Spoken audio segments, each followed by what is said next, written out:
करावं लागलं आणि सुरुवातीलाच मी माननीय वने सांस्कृतिक कार्य आणि मत्स्य व्यवसाय मंत्री माननीय श्री सुधीर भाऊ मुनगंटीवार साहेब यांचं स्वागत करतो आणि त्यांना धन्यवाद देतो की त्यांनी ऐन वेळेला त्यांनी हो म्हटलेलं आहे. कारण माननीय उपमुख्यमंत्र्यांना काही अति महत्त्वाचं काम असल्यामुळे त्यांना इथे येणं शक्य झालं नाही. परंतु आपल्या प्रेमापोटी माननीय सुधीर मुनगंटीवार साहेब इथे आलेले आहेत. त्यांचं आपण टाळ्यांच्या गजरात स्वागत करूया. सुरुवातीला सांगतो की आपण जसे या अभ्यासवर्गामध्ये इथे आलेला आहात, एकेकाळी माननीय सुधीर भाऊसुद्धा आपल्यासारखेच विद्यार्थी म्हणून याच सभागृहामध्ये इथे आलेले होते. ही आठवण तुम्हाला सांगावीशी वाटते आणि आज ते या पदावर इथपर्यंत वाटचाल केलेली आहे. आणि त्यावेळेला त्यांनी त्या अभ्यासवर्गामध्ये सहभागी होण्यासाठी अतिशय झगडून भांडून ते अभ्यासवर्गामध्ये सहभागी झालेले होते. हेही तितकंच खरं आहे. आणि झगडा केल्यानंतर किंवा आपल्या हक्कासाठी लढल्यानंतर काय होतं हे आपण मूर्तिमंत उदाहरण आपल्यासमोर आहे. 30 जुलै 1965 रोजी त्यांचा चंद्रपूर येथे जन्म झाला. बल्लारपूर जिल्हा चंद्रपूर हा मतदारसंघातनं भारतीय जनता पक्षाच्या माध्यमातून 1995 ते 99, 99 2004, 2004 ते 9, 2009 ते 2014, 14 ते 19 महाराष्ट्र विधानसभेचे ते सदस्य होते आहेत आणि निवडून आलेले आहेत. ते 1999 ते ऑक्टोबर 99 राज्याच्या पर्यटन व ग्राहक संरक्षण खात्याचे मंत्री होते. चंद्रपूर जिल्ह्यातील झाडीपट्टी विभागाचे सांस्कृतिक वैभव संपूर्ण राज्याला माहिती व्हावे त्यासाठी त्यांनी अतिशय मोलाचं सहभाग तिथे नोंदवलेला आहे. त्याच्यामध्ये त्यासाठी जागरूकता निर्माण केलेली आहे. 99मध्ये चंद्रपूर झाडीपट्टी पर्यटन महोत्सवाचे आयोजन केले. संपूर्ण चंद्रपूर जिल्हा दारूबंदी व्हावी यासाठी त्यांचं महत्त्वाचं योगदान आहे. 1998चा उत्कृष्ट भाषण पुरस्कार त्यांना प्राप्त झालेला आहे. राष्ट्रकुल संसदीय मंडळातर्फे जे सदस्यांना पुरस्कार दिले जातात उत्कृष्ट भाषण आणि उत्कृष्ट संसदपटू, त्यापैकी 98चा उत्कृष्ट भाषण पुरस्कार त्यांना प्राप्त झालेला आहे. त्यांना सन्मानित करण्यात आलेला आहे. 2009 ते 12 विधिमंडळ जनता पक्षाचे प्रतोद होते. 31 ऑक्टोबर 14 ते नोव्हेंबर 2019 या कालावधीमध्ये माननीय वित्त व नियोजन आणि वन खात्याचे मंत्री म्हणून आपण सर्वांनी पाहिलं असेल त्यांना. आणि तसेच ते चंद्रपूर जिल्ह्याचे पालकमंत्रीसुद्धा होते. ऑक्टोबर 2019मध्ये त्यांची विधानसभेवर फेरनिवड झाली. त्याच्या अगोदर ते 2020मध्ये समिती प्रमुख होते. लोकलेखा समिती अत्यंत महत्त्वाची समिती आहे ते. आणि आता ते मान्य वने सांस्कृतिक कार्य आणि मत्स्य व्यवसाय या पदाचा कार्यभार तिथे त्यांच्याकडे आहे.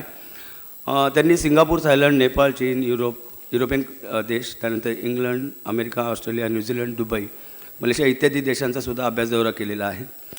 वाचन, वक्तृत्व, नामवंत वक्त्यांची भाषणे ऐकणे आणि पर्यटन हे अत्यंत एक महत्त्वाचे त्यांचे छंद आहेत. मी माननीय पीठासीनाधिकारी आणि राष्ट्रकुल संसदीय मंडळ यांच्यातर्फे माननीय सुधीर भाऊंचं पुष्पगुच्छ देऊन स्वागत करतो.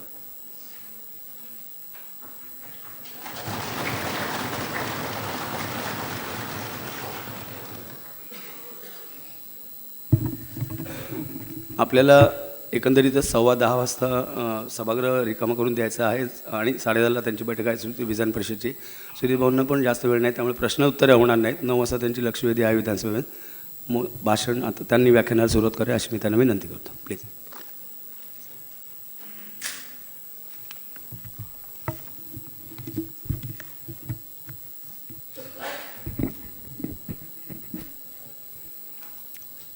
नागपूरच्या या संसदीय अभ्यास वर्गात उपस्थित माजी मंत्री श्री महादेव जानकरजी, विविध विद्यापीठाचं प्रतिनिधित्व करणारे सर्व आदरणीय प्राध्यापक, प्राध्यापिका आणि स्वातंत्र्याचा शताब्दी महोत्सव ज्यांच्या मजबूत खांद्यावर जगातला कप्तान म्हणून आपल्याला भारताला बघायचं आहे, ते विविध विद्यापीठाचे सर्व विद्यार्थी बंधू आणि भगिनींनो, खरं तर काल रात्री अचानकपणे मला निरोप आला की आपल्याशी संवाद साधण्यासाठी या कार्यक्रमात मी उपस्थित राहावं. मीही एका सेकंदात हा निर्णय केला व निमंत्रण स्वीकारलं आणि यामागचं माझं कारण अतिशय स्पष्ट आहे. 1988 मध्ये मी जेव्हा विद्यापीठाचा विद्यार्थी होतो मग आठवतं की मीही तुमच्यासारखा संसदीय राष्ट्रकुल अभ्यास वर्गाचा विद्यार्थी म्हणून विद्यापीठाच्या HODशी भांडून विधानसभा अध्यक्षांशी पत्रव्यवहार करून आणि तेव्हा राम कापसे हे विधानसभेचे सदस्य होते, त्यांच्या मागे लागून मी एक्स्ट्रा विद्यार्थी म्हणून इथं प्रवेश केला होता. आणि 1988 मध्ये मी प्रवेश केला आणि याच सभागृहातून ऊर्जा घेऊन, याच सभागृहातून प्रेरणा घेऊन मी लोकसभेच्या निवडणुकीत 1989 मध्ये MPhilचा विद्यार्थी असताना परीक्षा व्हायची होती, पण मी तेव्हा लोकसभेची निवडणूक लढवली. पण लोकसभेत जाण्याचा योग नव्हता. विधानसभेत आलो आणि आपल्या सर्वांची भेट घ्यावी आणि आपण सुद्धा भविष्यामध्ये फक्त अर्थसंकल्प एक प्रक्रिया किंवा कल्याणकारी राज्यासाठी अर्थसंकल्पाचं महत्त्व एवढा विषय ऐकून न सोडता भविष्यात तुमच्यापैकी अनेकांच्या माध्यमातून अर्थसंकल्प मांडण्याची संधी तुम्हालाही मिळावी ही सदिच्छा मी व्यक्त करतो. हे खरं आहे की अमृत महोत्सवी वर्ष आपण साजरं केलं. हजारो लाखो शहीदांनी प्राणाची आहुती देत स्वातंत्र्याचा मंगल कलश तुमच्या माझी हाती दिला. इंग्रजांना काही 2 शिंग नव्हते, 10 डोके नव्हते, 4 हात नव्हते, 4 पाय नव्हते, पण इंग्रजांच्या तावडीतून देश स्वतंत्र व्हावा, पारतंत्र्याच्या बेड्या तुटाव्यात आणि त्यासाठी आपल्या परिवाराची चिंता न करता लाखो शहीदांनी यातना सहन केल्या, कष्ट सहन केले. आपण विचार सुद्धा करू शकणार नाही 2.5 टनाच्या ACच्या एखाद्या खोलीमध्ये अतिशय थंड वातावरण असतानाही घाम यावा अशा एक यातना इंग्रजांनी दिलेल्या कथा आपण वाचतो. जेव्हा देशाचं स्वातंत्र्य प्राप्त झालं तेव्हा कुणी एक प्रधानमंत्री व्हावा, कुणी एक मुख्यमंत्री व्हावा, कुणी आमदार व्हावे, कुणी खासदार व्हावे यासाठी शहीदांनी प्राणाची आहुती दिली नव्हती. ही प्राणाची आहुती दिली ती आमचा देश, आमचं राज्य हे वेलफेअर स्टेट व्हावं, हे कल्याणकारी राज्य व्हावं, सर्वांना या राज्यामध्ये संधी प्राप्त व्हावी आणि या राज्याचा प्रत्येक पै आणि पै, प्रत्येक पैसा हा राज्याच्या विकासासाठी, प्रगतीसाठी, उन्नतीसाठी, सर्वसामान्यांच्या इच्छा आकांक्षा पूर्ततेसाठी खर्च व्हावा हा साधारणतः दृष्टिकोन होता. हा दृष्टिकोन पूर्ण करणारे अनेक आयुध आहेत, पण या आयुधामध्ये सर्वात महत्त्वाचा आयुध म्हणजे आपला अर्थसंकल्प, ज्याला आपण साधारणतः संविधानामध्ये अर्थसंकल्प या शब्दाचा ऐवजी वित्तीय विवरणपत्र अशा शब्दाचा आपण उपयोग करतो. वित्तीय विवरणपत्र म्हणजे येणारा महसूल, कर, येणारं भांडवली उत्पन्न व याची बेरीज करून जमा आणि कल्याणकारी राज्यासाठी, मग ते दत्तमत असेल किंवा भारित असेल, या खर्चाची बेरीज करून याच्यामध्ये एक योग्य पद्धतीचा समतोल साधत वर्षाचं नियोजन करणं म्हणजे अर्थसंकल्प. आणि मग या वित्तविषयक विवरणपत्र हे आपल्याला माहीत असेल की आपल्या देशामध्ये सर्वात पहिलं वित्तविषयक विवरणपत्र म्हणजे स्वतंत्र भारताचा पहिला अर्थसंकल्प हा 26 नोव्हेंबर 1947 म्हणजे 15 ऑगस्टला आपल्याला स्वातंत्र्य प्राप्त झालं. 26 नोव्हेंबर 1947ला RK षण्मुखम चेट्टी यांनी पहिला अर्थसंकल्प मांडला. जेव्हा 1919 मध्ये आपल्या देशात इंग्रजांनी काही बदल करावे असा दृष्टिकोन ठेवला, एक समिती नेमली.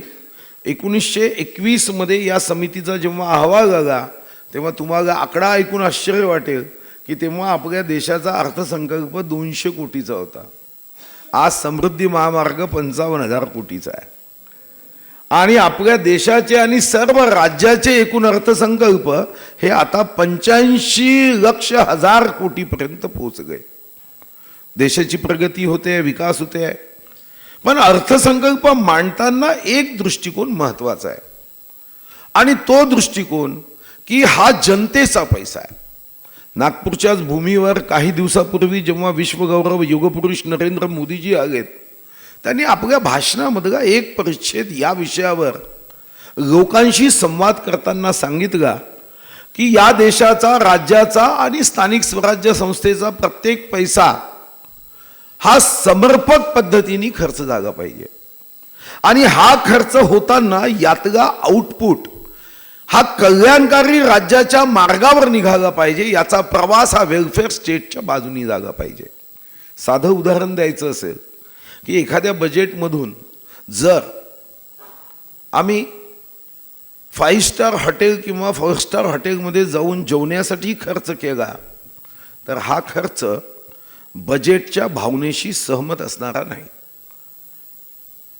हा आमच्यासाठी कारण नसताना होणारा महसुली खर्च आहे.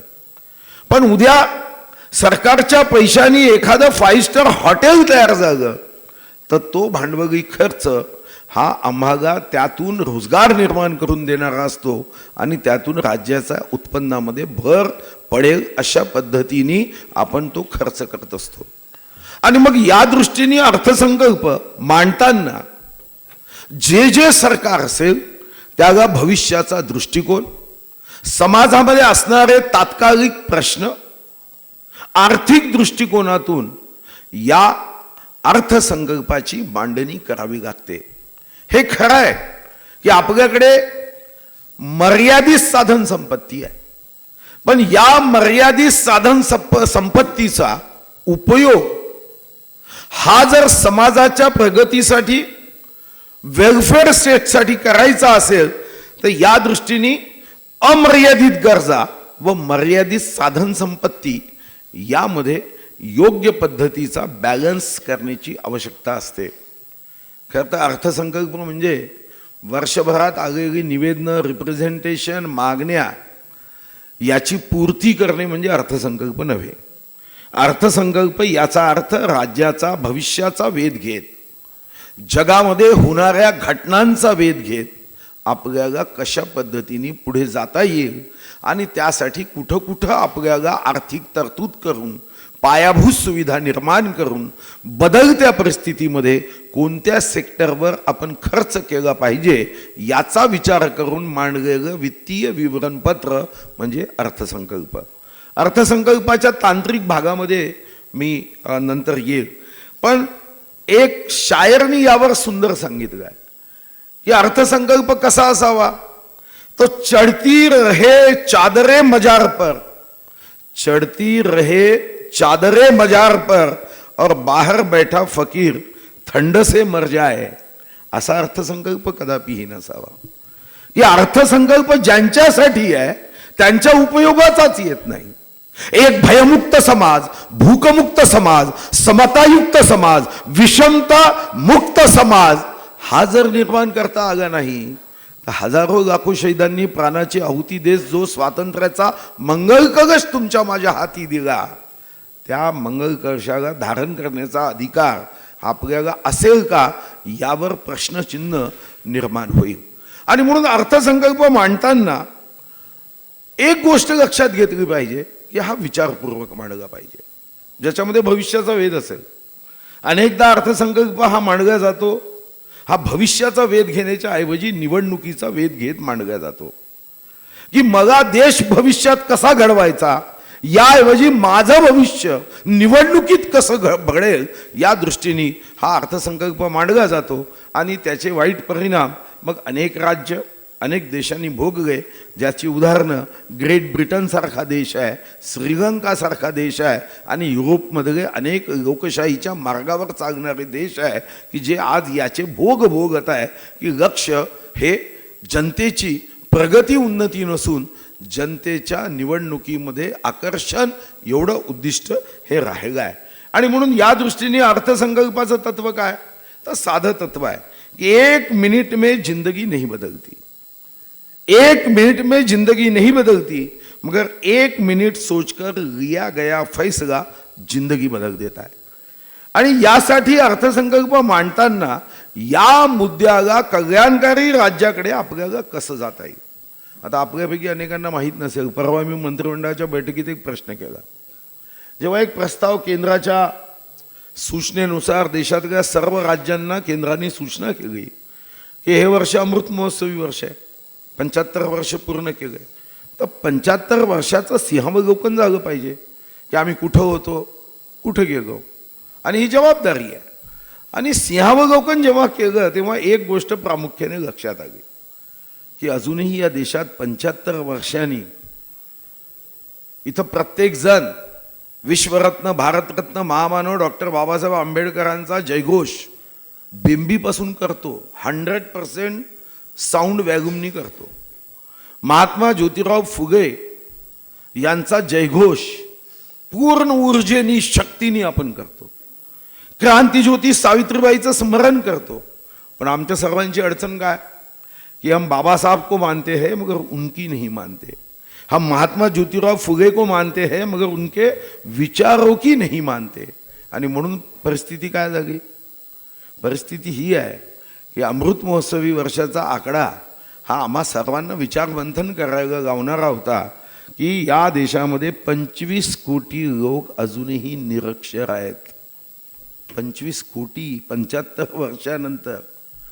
तर जेव्हा हा प्रस्ताव मंत्रिमंडळाच्या बैठकीत आला तर माझ्या मनात एक प्रश्न आला, कदाचित हा महाराष्ट्र शाहू महाराजांचा आहे, हा महाराष्ट्र क्रांतिज्योती सावित्री आईचा आहे, हा महाराष्ट्र क्रांतिसूर्य महात्मा ज्योतिराव फुलेचा आहे, तर कदाचित महाराष्ट्रात तरी निरक्षर नसतील. मी जेव्हा देवल नावाचे प्रधान सचिव शिक्षण विभागाचे हा प्रस्ताव चर्चेसाठी आला तेव्हा मी विचारणा केली की महाराष्ट्रामध्ये किती लोक निरक्षर आहेत. ते म्हणाले महाराष्ट्रात या क्षणी 1,75,00,000 लोक निरक्षर आहे. मग धक्का बसला की या महाराष्ट्रात 1,75,00,000 आफ्टर 75 इयर्स नेत्यांनी संस्था उघडल्या, संस्थेचा व्यवसाय झाला, व्यापारीकरण झालं, धंदा झाला. माझ्या कार्यालयात एक संस्था चालक पत्रिका घेऊन आला, म्हणाला माझा मुलगा आहे, त्याचं लग्न आहे. म्हणलं धंदा काय करतो, म्हणाला 2 मेडिकल कॉलेज आहे, 2 इंजिनिअरिंग कॉलेज, हा धंदा आहे. पण तो व्यवसाय झाला. तरी 1,75,00,000 लोक हे दुर्दैवाने महाराष्ट्रामध्ये निरक्षर राहिले. आणि आत्ताच्या एका बैठकीत जेव्हा अनुदानाचा विषय आला तेव्हा मी विचारलं की जिल्हा परिषद शाळेत शिकणाऱ्या एका विद्यार्थ्यामागे आपण किती खर्च करतो वर्षाला. आणि हाही आकडा अद्भुत होता. महाराष्ट्रामध्ये एका जिल्हा परिषद शाळेच्या विद्यार्थ्याच्या मागे आपण 72,000 रुपये खर्च करतो. मनात माझ्या विचार आला की या पैशाचा आपण खरंच सदुपयोग करतो का. या सभागृहामध्ये स्वर्गीय डॉक्टर श्रीकांत जिचकारांनी अनेकदा भाषणं दिली, ते विधान परिषदेचे सदस्य होते. मी सुद्धा महाविद्यालयाचा विद्यार्थी असताना त्यांची भाषणं आवर्जून ऐकायला जायचो. त्यांच्या भाषणामध्ये 1987च्या आसपास ते अर्थ राज्यमंत्री झाले होते. आणि आपल्यापैकी काही लोकांना जे ज्येष्ठ आहे त्यांना आठवत असेल की त्यांनी शून्य आधारित अर्थसंकल्प आणला, 0 बेस बजेट. आणि मग त्यावर टीकाही झाली, कारण 0 बेस बजेटमध्ये काही लोकांना नोकरी गमवावी लागली आणि संवेदनशील विषय झाला, त्यांच्या विरुद्ध आंदोलनं झाली. पण त्याची कन्सेप्ट जी होती ती अतिशय योग्य होती. 0 बेस अर्थसंकल्प याचा अर्थ काय, तर प्रत्येक पैसा खर्च करताना हा कल्याणकारी राज्यासाठी खर्च होतो की नाही याचं कधी तर मूल्यांकन केलं पाहिजे. आणि तेव्हा ते उदाहरणं द्यायचे की अगोदर विश्रामगृह नव्हते, रेस्ट हाऊसेस नव्हती, तेव्हा एखादा तहसीलदार, एखादा प्रांत, एखादा कलेक्टर, सरकारी अधिकारी हे एखाद्या ठिकाणी जेव्हा जायचे तेव्हा रेस्ट हाऊसेस नव्हते, तेव्हा टेंट टाकावे लागायचे. आणि तेव्हा त्यांनी सांगितलं की ते टेंट टाकावे लागायचे, मग रेस्ट हाऊसेस झाले. तरी खलाशी हे पद मात्र संपलं नाही. मग जेव्हा खलाशी हे पद संपलं नाही, आमचा पगार चालला आहे खलाशी पदासाठी, पण खलाशी हे कामच शिल्लक नाही. आणि जेव्हा त्या खगाशांना अधिकारी म्हणायचे की हे दुसरा काम करो, ते म्हणायचे नाही, कारण त्यांची युनियन असायची. ते म्हणायचे की आमचं काम खगाशाचं आहे, तू टेंट बांधायचा असेल तर आम्हाला सांगायचं, बाकी कोणतेही काम आम्हाला सांगायचं नाही, पण आमचा पैसा चालला आहे. हा झिरो बेस जो अर्थसंकल्प तेव्हा आला, तेव्हा झार राजाची गोष्ट त्यांनी सांगितली होती की एकदा झार राजा नेक्स्ट जनरेशन हा आपल्या पत्नीसोबत सरकारी उद्यानात गेला. आणि जेव्हा सरकारी उद्यानात गेला तेव्हा त्याच्या लक्षात आलं की एका झाडाच्या जवळ अनेक पोलीस उभे आहेत. आता हे पोलीस कर्मचारी उभे आहेत. त्या झार राजांनी त्याला विचारलं, या झाडापाशी का उभे आहे तुम्ही? ते म्हणाले, आम्हाला माहीत नाही, आम्हाला वरतून आदेश येतो आणि आम्ही त्या झाडापाशी उभे राहतो. राजाला आश्चर्य वाटलं, झाडापाशी पोलीस संरक्षण करत का उभे आहे? किती वर्षापासून आहे? ते म्हणाले, अनेक वर्ष झाले आम्ही इथं उभे राहतो, आमच्या बदल्या होत असतात, नवीन येतात.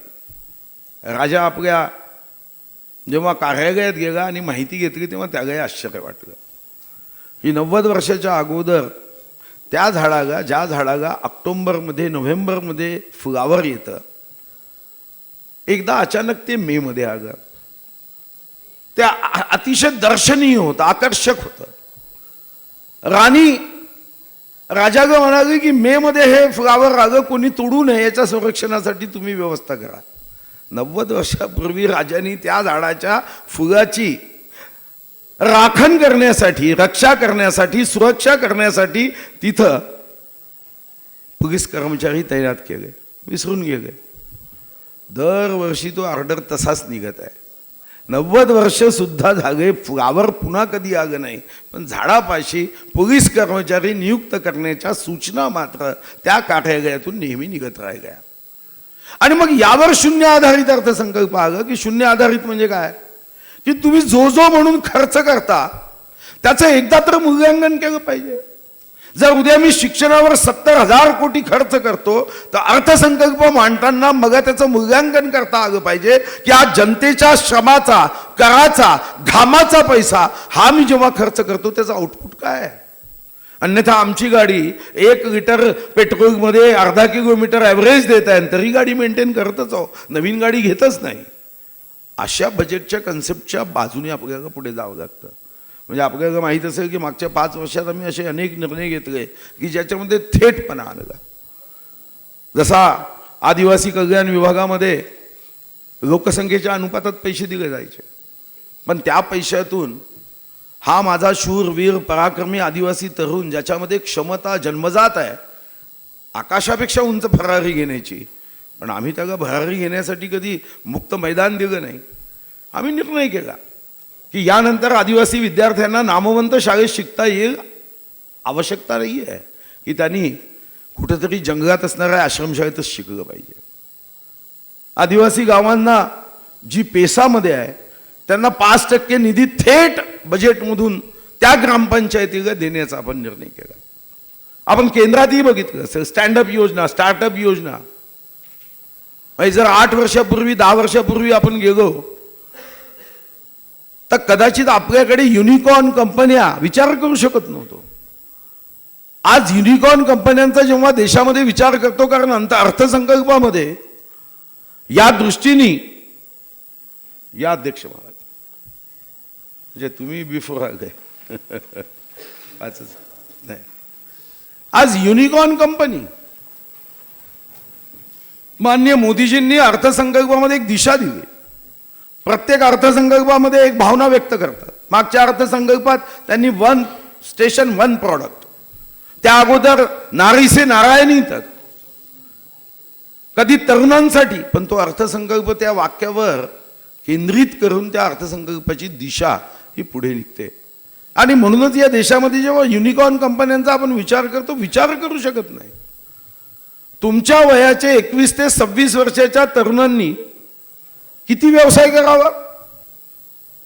महाराष्ट्रामध्ये 27 युनिकॉर्न कंपन्या आहेत. त्यांना प्रोत्साहन दिलं, अर्थसंकल्पातून सपोर्टिव्ह भूमिका घेतली, कल्याणकारी राज्याच्या निर्मितीसाठी त्याच्या पंखामध्ये शक्ती दिली. आणि परिणाम काय झाला? देशामधल्या 103 युनिकॉर्न कंपनीपैकी 27 महाराष्ट्रामध्ये आहे. आणि हे सर्व तरुण 25-26 वर्ष वयाचे आहे. एका तरुणाचा व्यवसाय किती असावा? 10 बिलियन म्हणजे 75,000 कोटी 26व्या वर्षी तो व्यवसाय करतोय. तर जेव्हा आपण अर्थसंकल्प मांडतो तेव्हा अर्थसंकल्पातून अशा विविधता जन्माला यावा हे साधारणतः वस्तुनिष्ठ नियोजन या माध्यमातून करण्याचा आपण प्रयत्न करतो. आता हा प्रयत्न करताना काही बंधनही आहे. महाराष्ट्राच्या अर्थसंकल्पावर पहिलं बंधन आहे ते म्हणजे वैधानिक विकास मंडळ, स्टॅट्युटरी बोर्ड. 1956 मध्ये 371(2) हे संविधानामध्ये तरतूद करताना ज्या देशातल्या काही राज्यांच्या काही विशेष भौगोलिक परिस्थितीसाठी संविधानात तरतूद आहे, महाराष्ट्रात त्यापैकी 2 भाग आहे. आणि मग महाराष्ट्रामध्ये या दृष्टीने अर्थसंकल्प मांडताना आपण महसुलाचा अंदाज घेतो, खर्च निश्चित करतो, पण यामध्ये आपला पहिला एक बंधन आहे की आपण कसंही खर्च करू शकत नाही. त्याला लोकसंख्येच्या अनुपातात विदर्भाचा निधी विदर्भाला द्यावा लागतो, पश्चिम महाराष्ट्राचा निधी लोकसंख्येच्या अनुपातात पश्चिम महाराष्ट्राला द्यावा लागतो, मराठवाडा याला आपण मराठवाड्याच्या वैधानिक विकास मंडळाचा पैसा देत असतो. अगोदर आपल्याला माहिती आहे की अर्थसंकल्पामध्ये भाग 1 भाग 2 असायचे. भाग 2 मध्ये आपण कर कमी करायचो, कर वाढवायचो, त्यातून त्या वर्षीच्या उत्पन्नामध्ये बॅलन्स करण्याचा प्रयत्न करायचो. पण आता आपल्या देशाने GST स्वीकारली. 1 नेशन 1 टॅक्स 1 मार्केट 1 रेट आपण स्वीकारू शकलो नाही, कारण काही देशामध्ये 1 रेट आहे, पण तो आपल्या देशात आपल्याला स्वीकारता येणं शक्य नव्हतं, कारण त्या देशामध्ये असणारी जी विषमता आहे ती कमी आहे. आपल्या देशामध्ये असणारी विषमता खूप जास्त आहे. आणि ही विषमता आपल्याला माहिती आहे की जेव्हा कधी आपल्याला स्वातंत्र्य मिळालं त्या विषमतेचं प्रतीक काय? Indian oil, Bharat petroleum, Hindustan petroleum. 3 देश आपण तसेच मान्य केले, हिंदुस्तान, भारत, इंडिया. आणि मग ही जी विषमता आहे या विषमतेतून आपण GST मध्ये 1 टॅक्स 1 रेट यामध्ये जाऊ शकलो नाही. पण आता भाग 2 वर मर्यादा आल्या. पण अगोदर अर्थसंकल्प मांडताना हाही आपण कर प्रणाली आपण करायचो, आजही करतो, पण आज आपले मर्यादित आहे. आज आपण साधारणतः एक्साईज आपल्याकडे आहे, पेट्रोल डिझेल हे आपल्याकडे आहे, काही कर जे आहेत ते आत्ताही आपल्याकडे आहे, ज्याच्यामध्ये आपण राज्य म्हणून भाग 2 देत असतो, पण मर्यादा आल्या. पण कल्याणकारी राज्याच्या प्रक्रियेमध्ये हा भाग 2 सुद्धा महत्त्वाचा होता की कर कोणावर लावायचं. तर यामध्ये एक चांगलं सूत्र सांगितलं गेलं होतं की कर कसा लावावा आणि खर्च कसा करावा. तर कुठेतरी एका कथेत सांगितलं की सूर्य आपल्या उष्णतेतून पाण्याची वाफ करून ढग तयार करतो तेव्हा सर्वात जास्त पाणी समुद्रातून घेतो आणि बरसताना मात्र सर्वांवर समान बरसतो. हे सूत्र करायचं होतं की ज्यांच्याकडे खूप जास्त पैसा उत्पन्न आहे त्यांच्याकडून कर घ्यायचा, पण वाटप करत असताना, बरसताना, खर्च करत असताना आपण मात्र तो शेवटच्या भामरागड, अंकिसा, आसरगीच्या शेवटच्या गरीब व्यक्तीपर्यंत तो खर्च व्हावा ही त्यामागची अपेक्षा होती. आणि कर घेताना तो इतक्या सफाईने घ्यावा की समोरच्याला लक्षातही येऊ नये की त्याच्या खिशातून कर निघाला. इतकी अर्थमंत्री हा जगातला उत्तम खिशे कापणारा असला पाहिजे हे त्यामागचं धोरण होतं की पताही लागू नये. मग हा खिशे कापू कसा असावा याबद्दलही एक कथा आहे की आपण भाग 2 मध्ये खिसा कसा कापायचा. तर एकदा असाच एक वाटसरू जात होता कोट घालून, सूर्य आणि वाऱ्यामध्ये तुफान, हवेमध्ये स्पर्धा लागली की याचा कोट कोण उतरवेल. हवा म्हणाली मी उतरवतो, एवढं काय, सोपी आहे. आणि ती हवा वेगाने व्हायला लागली. तो कोट उतरवायलाच तयार नाही, त्यांनी अजून पक्का केला, अजून वेगाने झाला, अजून कोट पक्का झाला, त्यांनी कोट काढलाच नाही. सूर्य म्हणाला आता मी काढून दाखवतो. आणि सूर्याने पहिल्यांदा थोडा उष्णता वाढवली, मग अजून वाढवली, अजून वाढवली, पहिल्यांदा त्यांनी बटणा ओढली आणि जास्त जागेबरोबर कोट काढला. तर सहजपणे जसा सूर्याने त्याचा कोट सहजपणे काढला, त्या व्यक्तीला हे जाणवली नाही की माझा कोट निघतोय. कर प्रणाली तशाच पद्धतीने सहजपणे केली पाहिजे. ही भाग 2ची भूमिका होती की सहजपणे त्या माध्यमातून त्याच्या खिशातून कर आपण वसूल केला पाहिजे, जो त्याच्या लक्षात येणार नाही, हे साधारणतः आपण यामध्ये करतो. आता मी काही तांत्रिक भागामध्ये जातो की साधारणतः अर्थसंकल्पामध्ये जेव्हा मी सुद्धा 16 मार्च 1995ला पहिल्यांदा आमदार झालो, तेव्हा मगही अर्थसंकल्पाशी काही देणंही नव्हतं, घेणंही नव्हतं, समजतही नव्हता. पण जेव्हा अर्थसंकल्प मांडला तेव्हा पहिलं काम काय केलं तर घाईघाईने जाऊन मी बाहेर सुटकेस देतात आम्हाला, मोठ्या सुटकेस असतात, चांगले असतात, त्या सुटकेस घेण्यासाठी पहिले आम्ही धावून गेलो. आणि धावून गेल्यानंतर त्या सुटकेसचं पहिलं काम काय तर आमदार निवास मॅजेस्टिकमध्ये गेल्यानंतर त्या सुटकेसमध्ये असणारे सर्व पुस्तकं बाहेर काढून ठेवले आणि ती बॅग कपडे ठेवण्यासाठी वापरली. त्या पुस्तकापैकी एकही पुस्तक मी 95मध्ये वाचलं नाही, एकही पुस्तक वाचलं नाही. कारण आपण अर्थसंकल्पामध्ये आमदार म्हणून काय शोधतो, माझ्या मतदारसंघाचं काय, बाकी राज्याचं काय देणं घेणं आहे. माझ्या मतदारसंघाचा रस्ता आहे का तर मी आनंदी आहे. राज्यामध्ये काय चालतं हे माझा आमदार म्हणून माझ्या दृष्टीने महत्त्वाचं नाही, आणि आमदार म्हणून मला एवढंच वाटतं की माझ्या मतदारसंघातली कामं व्हावी. ही कामं कशी महत्त्वाची आहे की कमी महत्त्वाची आहे, हे कल्याणकारी राज्यामध्ये निश्चितपणे योगदान देणारी आहे की नाही आहे, याच्याशी माझं काही देणं घेणं नाही. माझं देणं घेणं एवढंच असतं की हे माझ्या मतदारसंघाचं काम आहे, हे जागं पाहिजे, किती खर्च जागा तरी जागं पाहिजे. आणि या कामाच्या भरोशावर राज्य पुढे जाईल की नाही माहीत नाही, पण मी पुन्हा निवडून आलो पाहिजे, ही साधारणतः त्यामागची भूमिका असायची.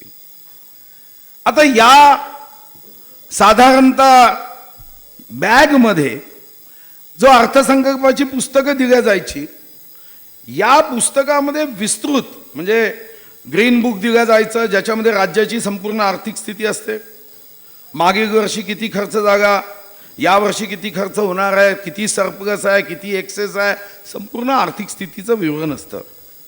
विधानमंडळास मतास टाकावयाच्या अनुदानाच्या मागण्याबाबतची माहिती ही ग्रीन बुकमध्ये असते. नवीन अंतर्भूत केलेल्या बाबींची माहिती अर्थसंकल्पाचा अभ्यास करायचा असेल तर बजेट मॅन्युअलमध्ये असते. व्हाईट बुक, ग्रीन बुक व ब्ल्यू बुक आणि पिंक बुक अशी 4 पुस्तकं दिल्या जातात की ज्या माध्यमातून अर्थसंकल्पाची माहिती आपल्याला सहजपणे उपलब्ध होते. जर तुम्ही पिंक बुकमध्ये गेला तर राज्यामध्ये गेल्या 10 वर्षामध्ये आपली महसुली तूट किंवा महसुली आधिक्य किती आहे हे तुम्हाला एका मिनिटात समजून येतं. असणारे आपल्या एकूण gross state domestic product GSDP, या GSDP मध्ये आपल्यावर असणारा कर्ज किती आहे. म्हणजे अनेकदा आपण असं सांगतो, एखादा विरोधक सांगतो की या राज्यावर इतका कर्जाचा डोंगर जागा, तर मगही अगोदर असंच वाटाय की कर्जाचा डोंगर, पण नंतर जेव्हा मी अर्थमंत्री झालो तेव्हा लक्षात आलं की कर्जाचा डोंगर तर महाराष्ट्रावर जगामध्ये सर्वात कमी आहे. आपला महाराष्ट्र जगाच्या 193 संयुक्त राष्ट्रसंघाच्या देशाच्या यादीमध्ये 36व्या क्रमांकाची आपली इकॉनॉमी आहे. 36 नंबरची इकॉनॉमी महाराष्ट्राची आहे. महाराष्ट्र संपन्न आहे. देशाच्या GDP मध्ये 15% योगदान महाराष्ट्राचं आहे. 15% योगदान. महाराष्ट्र हा कुठेही आर्थिक दृष्टिकोनातून कमजोर नाही, हे मात्र आपल्याला त्यामध्ये लक्षात येत होतं. आता एक आकस्मिकता निधी म्हणून आहे की जेव्हा साधारणतः संविधानाच्या तरतुदीनुसार सरकारने प्रत्येक जो पैसा आपण खर्च करतो त्याला विधिमंडळाची अनुमती घेतली पाहिजे. शासनावर नियंत्रण ठेवण्याची व्यवस्था कुठं आहे. मला जर कोणी विचारलं की महाराष्ट्राच्या 3,07,713 स्क्वेअर किलोमीटरमध्ये या महाराष्ट्राच्या भौगोलिक क्षेत्रामध्ये सर्वात शक्तिशाली जमीन कोणती, तर सर्वात शक्तिशाली जमीन ही म्हणजे विधानभवनाची आहे. या विधानभवनाच्या जमिनीवर आम्ही जे ठरवू ते राज्यामध्ये चांद्यापासून बांद्यापर्यंत आणि गडचिरोलीपासून गडहिंग्लजपर्यंत त्याची अंमलबजावणी होत असते. आणि त्यासाठी प्रत्येक नवीन पैसा हा आपण अर्थसंकल्पामध्ये आपण त्याला प्रत्येक पैशाला अर्थसंकल्पात आपण प्रदर्शित करतो आणि विधिमंडळाची त्याला मान्यता घेतो. पण कधी कधी एखाद्या क्षणी आकस्मित असा खर्च आला, गारपीट झाली, पूर आला, अचानकपणे समाजामध्ये असे काही प्रश्न निर्माण झाले ज्याची अर्थसंकल्पाची वाटच पाहता येत नाही. आणि मग त्यासाठी आपण आकस्मिकता निधीची तरतूद संविधानातून करतो की मंत्रिमंडळात जातो आणि या संदर्भातला अध्यादेश काढून हा आकस्मिकता निधी हा आपण उपलब्ध करतो आणि वेळप्रसंगी त्यामधले आकडे त्यामधले असणारी मर्यादा हेही साधारणतः आपण वाढवून घेतो. या संदर्भात अर्थसंकल्पाच्या माध्यमातून राज्याची प्रगती उन्नती ही सर्वंकष व्हावी, सर्व क्षेत्रात व्हावी, हा साधारणतः कल्याणकारी राज्यामध्ये अर्थसंकल्प मांडताना हा सरकारचा शासनाचा दृष्टिकोन असला पाहिजे की शेवटच्या व्यक्तीची प्रगती व्हावी, शेवटच्या व्यक्तीची उन्नती व्हावी, त्याच्या चेहऱ्यावर आनंद निर्माण व्हावा, त्याच्या कुटुंबामध्ये गरिबीचा अंधार दूर व्हावा आणि त्याच्या कुटुंबामध्ये रोजी म्हणजे आपण रोटी कपडा मकान अन्न वस्त्र निवारा शिक्षण रोजगार आरोग्य याच्या मूलभूत गरजा पूर्ण व्हाव्या, या दृष्टीने आपण अर्थसंकल्पाच्या संदर्भामध्ये प्रयत्न करत असतो. वेळेच्या अभावी मी तांत्रिक मुद्द्यामध्ये कमी गेलो. माननीय अध्यक्ष महाराज इथं आले आहे, आमचे प्रधान सचिव विधान भवन भागवत हेही आले आहे. मी आपल्याला मनापासून सदिच्छा देतो, शुभकामना देतो. अर्थसंकल्पाच्या संदर्भात माझ्या मनात असणारा जे काही मुद्दे आहेत ते मी ठेवलेत. यापेक्षाही हा विषय जास्त आनंददायी आहे. पण या विषयामध्ये आज या महाराष्ट्राच्या विविध विद्यापीठातून आलेल्या विद्यार्थ्यांना मी एवढंच आवाहन करेल की देश हा तुमचा माझा सर्वांचा आहे. या देशाचा सातबारा केला तर देशाच्या प्रधानमंत्र्याचं नाव जेवढ्या भौगोलिक क्षेत्रात येईल तेवढ्याच क्षेत्रामध्ये तुमचंही नाव आहे. पण भूमिका स्पष्ट आहे की गाडीमध्ये 55 प्रवाशांना जरी परमनंट लायसन्स गाडी चालवण्याचे असले, स्टेअरिंगवर एक बसतो, तसंच देशामध्ये एखादा प्रधानमंत्री होतो, एखादा मुख्यमंत्री असतो. पण तुम्ही लक्षात ठेवा, चीफ मिनिस्टरचा CM हा कॉमन मॅनच्याही CMच्या बरोबरीचा आहे. आणि म्हणून तुम्ही विद्यार्थी म्हणून या सभागृहात जरी आला असला तरी जिथं जिथं तुम्हाला संधी मिळेल तिथं तिथं देशाच्या प्रगतीमध्ये स्वतःचं योगदान देण्याचा प्रयत्न आपण केला पाहिजे. देश आगे बढ़ेगा ही भावना अपूरी है. देश तभी आगे बढ़ेगा जब हम आगे बढ़ेंगे. डॉक्टर किन्सचा स्पष्ट सिद्धांत आहे की देशाची प्रगती व्हावी असं जागा जागा वाटतं, त्यांनी स्वतः अतिशय मोठं व्हावं. तो मोठा झाला की देश मोठा होतो. आपण खूप मोठे व्हावे ही सिद्धिविनायक टेकडीच्या गणपतीच्या चरणी प्रार्थना करतो. तुमचं आयुष्य आनंददायी व्हावं. जगातलं सर्वात महागडं कॉस्मेटिक कोणी म्हणेल पॅरिस, कोणी म्हणेल लंडन, पण सर्वात महागडं कॉस्मेटिक हे भारतीय हास्य आहे. ते तुमच्या चेहऱ्यावर 365 दिवस राहावं ही खूप खूप सदिच्छा.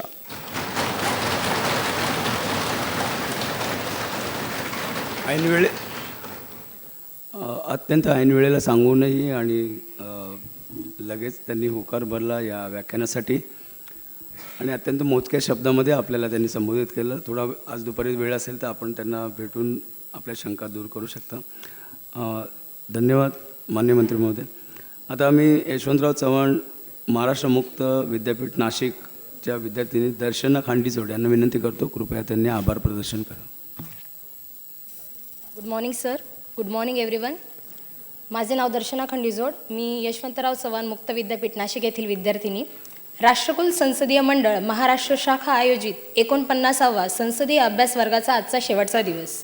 तसेच आज येथे उपस्थित असणारे महाराष्ट्र राज्याचे वन व मत्स्यमंत्री श्री सुधीर मुनगंटीवार साहेब यांनी अर्थसंकल्पाची प्रक्रिया, कल्याणकारी राज्य निर्मितीचे महत्त्वपूर्ण साधन याविषयी मोलाचे मार्गदर्शन केले. याबद्दल मी त्यांचे आभार व्यक्त करते. तसेच आम्हा विद्यार्थ्यांचे अहमभाग्य आहे की आम्हाला आपण वक्ते म्हणून लाभले. तसेच येथे उपस्थित असलेले माननीय अध्यक्ष महाराष्ट्र विधानसभा श्री राहुल नार्वेकर साहेब व श्री राजेंद्र भागवत प्रधान सचिव महाराष्ट्र विधानमंडळ सचिवालय यांचे देखील मी आभार व्यक्त करते व उपस्थित असलेले सर्व मान्यवर यांचे देखील मी आभार व्यक्त करते. याची देही याची डोळा या उक्तीप्रमाणे इथे आल्यापासून ते आत्तापर्यंतचे सर्व दिवस हे भारावलेले होते. संपूर्ण संसदीय अभ्यास वर्गाचा प्रत्येक क्षण आम्हा सर्वांना अनुभव देणारा तसेच आम्हा सर्वांना अविस्मरणीय ठरला. याचे सर्व श्रेय आमचे मार्गदर्शक अवर सचिव महाराष्ट्र विधानमंडळ सचिवालय सुधीर झोरे साहेब यांना जाते. तसेच संपूर्ण CPA टीम यांचे देखील मी आभार मानू इच्छिते. धन्यवाद.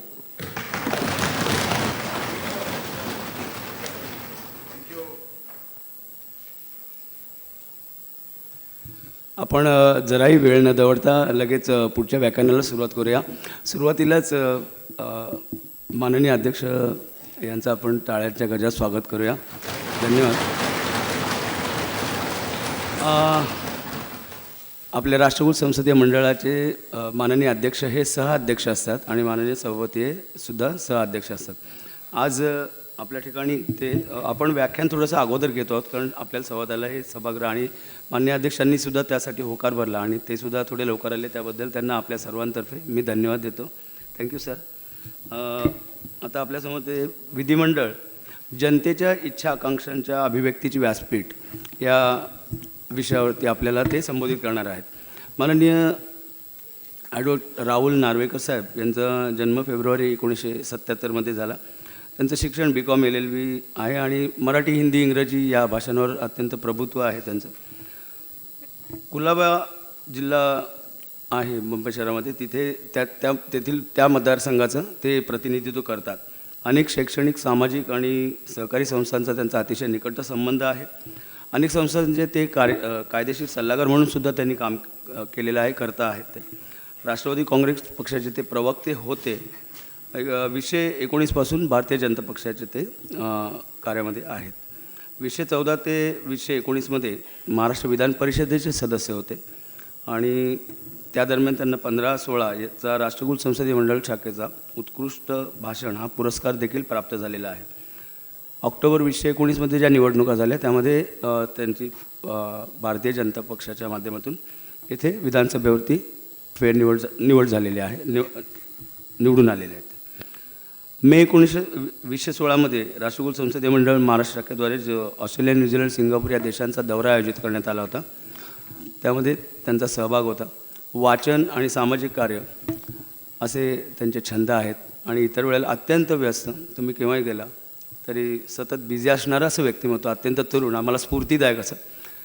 आणि कोणत्याही समस्येचा अतिशय जलद गतीने आणि निपटारा करण्याचं एक त्यांचं व्यक्तिमत्व आहे. त्वरित निर्णय, झटपट अंमलबजावणी हा त्यांचा विशेष आहे. मी राष्ट्रकुल संसदीय मंडळ महाराष्ट्र शाखेद्वारे भागवत साहेबांना विनंती करतो, कृपया त्यांनी त्यांचं पुष्पगुच्छ देऊन स्वागत करा.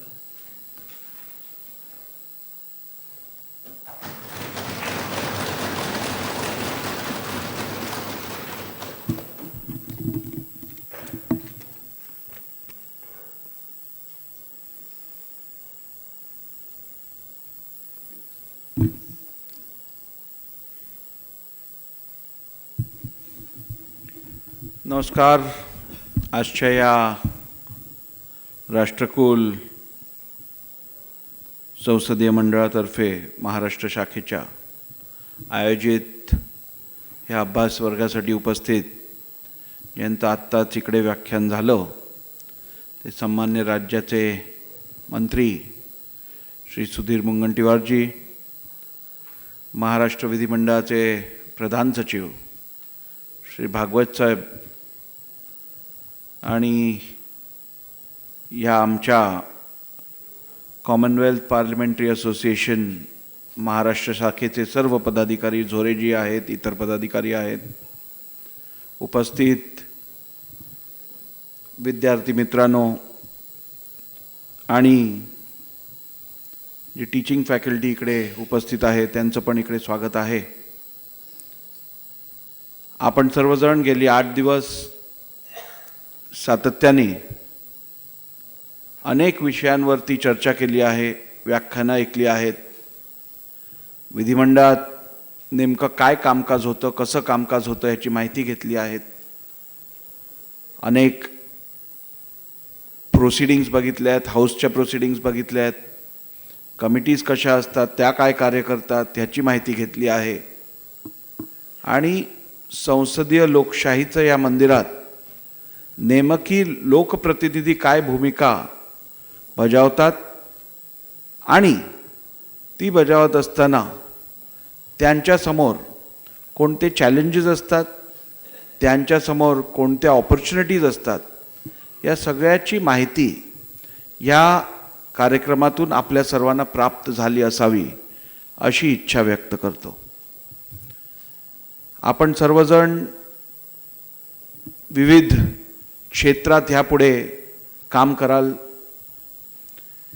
आपण जर बघितलं असेल तर भारत, जसं मी 8 दिवसापूर्वी ज्या वेळेला उद्घाटन सोहळ्याच्या निमित्त इकडे आलेलो त्यावेळेला उल्लेख केला की भारत हा जगातला सर्वात तरुण देश आहे.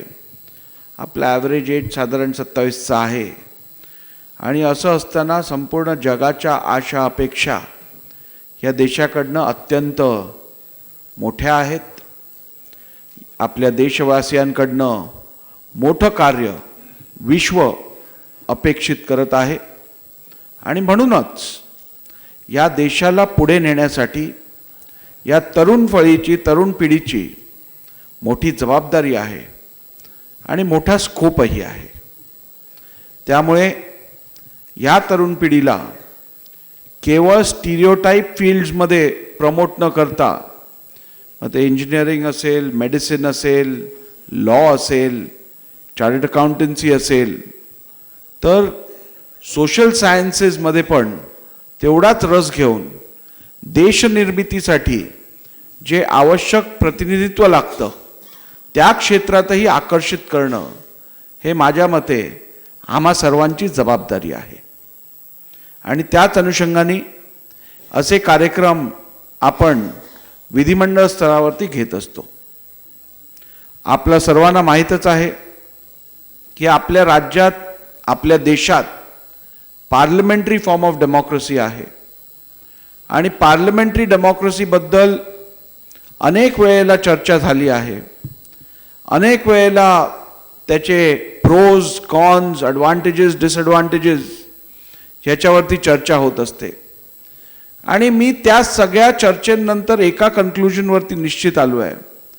Parliamentary form of democracy may not be the best. प्रत्येक मीडियम मोडला क्रिटिसिझम असतं, त्याचे ॲडव्हान्टेजेस, डिसॲडव्हान्टेजेस असतात. So parliamentary form of democracy may not be the best, but it is better than the rest for sure. आणि म्हणूनच आपण जर बघितलं तर जेवढ्या देशांमध्ये डेमोक्रेसी आहे त्या सर्व देशांमध्ये वेगवेगळ्या फॉर्मची डेमोक्रेसी आहे. कुठे प्रेसिडेन्शियल डेमोक्रेसी आहे अमेरिकेसारख्या देशात, आपल्यासारख्या देशात पार्लमेंटरी डेमोक्रेसी आहे. परंतु एकूण तुलना जी केली तर मॅक्झिमम अकाउंटेबिलिटी ही पार्लमेंटरी फॉर्म ऑफ डेमोक्रेसीमध्ये असते. आणि कुठचीही डेमोक्रेसी सस्टेनेबल करण्यासाठी अकाउंटेबिलिटी ही अत्यंत महत्त्वाची असते. आणि म्हणून सर्वप्रथम पार्लमेंटरी फॉर्म ऑफ डेमोक्रेसीचं मी संपूर्णपणे समर्थन करतो. आणि खऱ्या अर्थाने जगात अथवा कुठच्याही राष्ट्रात डेमोक्रेसी हे कायम ठेवायची असेल, मजबूत करायची असेल, तर पार्लमेंटरी फॉर्म ऑफ डेमोक्रेसीला आपण जेवढं प्रमोट करू त्याचा डायरेक्ट आणि प्रपोर्शनेट फायदा हा डेमोक्रेसी सस्टेनेबल करण्यासाठी आपल्या सर्वांना होईल. आपल्या सर्वांना माहीतच आहे की इंग्लंड, युनायटेड किंगडम ही जगातली सर्वात जुनी अशी डेमोक्रेसी आहे. इकडे 800 वर्षापासून ही डेमोक्रेसी इव्हॉल्व्ह होत आहे. परंतु तत्कालीन प्रधानमंत्री विन्स्टन चर्चिल यांनी काय म्हटलेलं हे आपल्या सगळ्यांनी लक्षात घ्यायची गरज आहे. ते म्हणालेले की a best argument against democracy is a 5-minute conversation with the average voter.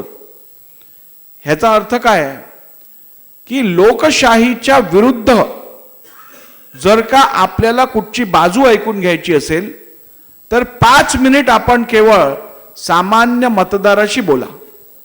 जर इंग्लंड सारख्या देशात जिथे डेमोक्रेसी इतक्या वर्षांपासून इव्हॉल्व्ह होते आहे तिकडे जर का अशी भावना व्यक्त होत असेल तर जगातली सर्वात मोठी डेमोक्रेसी म्हणजेच या देशातली लोकशाही ती जर आपल्याला कायम ठेवायची असेल तर विन्स्टन चर्चिलना असं का म्हणावं लागलं ह्याचा विचार सर्व लोकप्रतिनिधींना आणि या देशातल्या सूज्ञ जनतेला करायला लागणार आहे. कारण तशी परिस्थिती आपल्या देशात निर्माण होणं हे निश्चितपणे या देशातल्या लोकशाहीसाठीच नव्हे तर संपूर्ण जगात लोकशाहीचा सिद्धांत हे हलून जाण्याचा एक प्रकार होईल जर का ह्या देशात लोकशाहीवरचा विश्वास उठला तर. आणि म्हणूनच जेव्हा आपण लोकशाहीचा वापर करत लोकशाहीच्या सिद्धांतावर आपले अधिकार बजावत असतो त्यावेळेला लोकशाही आपल्यावरती काही ड्युटीजही इम्पोज करते आणि त्या ड्युटीज ते कर्तव्य जर का आपण योग्यरित्या पार पडल्या नाहीत तर निश्चितपणे लोकशाहीतनं प्राप्त होणारे अधिकारही आपल्याला जास्त काळ मिळू शकणार नाही. आपल्याकडे एक अशी म्हण आहे, your rights and duties go hand in hand. म्हणजे तुमच्याकडे जर काही अधिकार असतील तर ते अधिकार बजावताना त्या संदर्भातले तुमच्यावरच्या ज्या जबाबदाऱ्या आहेत त्या पण तुम्हाला त्याच स्पिरिटनी बजावायला लागतील आणि तरच आपण खऱ्या अर्थाने आपले अधिकार योग्यरित्या आणि अत्यंत समाधानपूर्वक त्या अधिकारांचा वापर करू शकू. आणि म्हणून आपल्या कॉन्स्टिट्यूशनमध्ये आपल्या संविधानामध्ये आर्टिकल 14 पासून जे आपल्याला फ्रीडम दिलेले आहेत, गॅरंटीज दिलेले आहेत, त्याचा वापर करत असताना आर्टिकल 48 पासून आपल्याला जे फंडामेंटल ड्युटीज आपल्यावरती इम्पोज केल्या आहेत त्याचा पण तेवढ्याच महत्त्वपूर्ण आहेत आणि त्याचा पण आपण योग्यरित्या वापर करून त्या बजावणं तेवढंच आवश्यक आहे हे समजून घेणं अत्यंत आवश्यक आहे. आपल्या सर्वांना माहीत आहे संसदीय लोकशाही आपल्या देशात आहेत आणि फेडरल स्ट्रक्चर ऑफ गव्हर्नन्स आपल्या देशात आहे. फेडरल स्ट्रक्चर ऑफ गव्हर्नन्स म्हणजेच केंद्र म्हणजेच नॅशनल लेवलवरती गव्हर्नमेंट असतं, राज्य म्हणजेच स्टेट लेवलवरती पण गव्हर्नमेंट असतं. आपल्या संविधानाने या दोन्ही इन्स्टिट्यूशन्सना म्हणजे एक्झिक्युटिव्ह ॲट द सेंटर आणि executive at the state, legislative bodies at the centre आणि legislative bodies at the state, या दोन्ही क्षेत्रात किंवा या दोन्ही इन्स्टिट्यूशनना वेगवेगळ्या जबाबदाऱ्या दिलेल्या आहेत. आणि त्या जबाबदाऱ्या निभावत असताना जे एक्झिक्युटिव्ह असतं, कार्यकारी मंडळ जे असतं, आपल्या मिनिस्ट्रीज ज्या असतात त्या ॲब्सोल्यूट पॉवर नसते त्यांना, they are accountable to the legislature. आणि त्यामुळे लेजिस्लेचरचा रोल हा एक्झिक्युटिव्ह एवढाच किंवा ज्युडिशरी एवढाच महत्त्वाचा आहे हे पण समजून घेणं अत्यंत आवश्यक आहे. आपल्याकडे ज्युडिशरी, एक्झिक्युटिव्ह आणि लेजिस्लेचर यांच्यामधलं कामकाज, यांचं क्षेत्र, यांचं ज्युरिस्डिक्शन हे वेल डिफाईन्ड आहे आणि हे ज्युरिस्डिक्शन त्यांचं कार्यक्षेत्र जे आहे त्यात कुठेही ओव्हरलॅपिंग नाही आहे आणि यापैकी कुठचीही इन्स्टिट्यूशन यांचा एकमेकांवरती सुप्रिटेंडन्स नाही आहे. म्हणजेच लेजिस्लेचर हे इंडिपेंडेंटली काम करतं, एक्झिक्युटिव्ह हे इंडिपेंडेंटली काम करतं आणि ज्युडिशरी ही इंडिपेंडेंटली काम करत असते. आणि असं काम करत असताना फाईन लाईन जर का आपण क्रॉस केली नाही, कलरेबल लेजिस्लेशनचा वापर केला नाही आणि कलरेबल एक्सरसाइजचा वापर केला नाही, कलरेबल एक्सरसाइज ऑफ पॉवरचा वापर केला नाही तर निश्चितपणे लोकशाही जी अभिप्रेत आहे ज्या प्रकारे या देशात कायम ठेवण्यासाठी ती आपण कायम ठेवू शकू.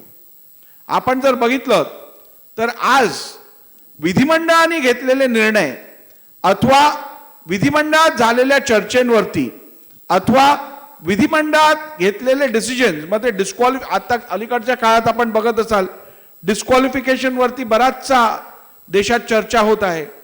तर अशा परिस्थितीत जेव्हा विधिमंडळ आपलं काम करत असतं, जेव्हा कायदे पारित करत असतं, जेव्हा कोणतेही निर्णय घेत असतं, ते निर्णय जर का संविधानाने दिलेल्या चौकटीत असतील तर त्या निर्णयांना कुठचंही कोर्ट अथवा कुठची इतर कॉन्स्टिट्यूशनल बॉडी चॅलेंज करू शकत नाही, त्यांना ओव्हररूल करू शकत नाही.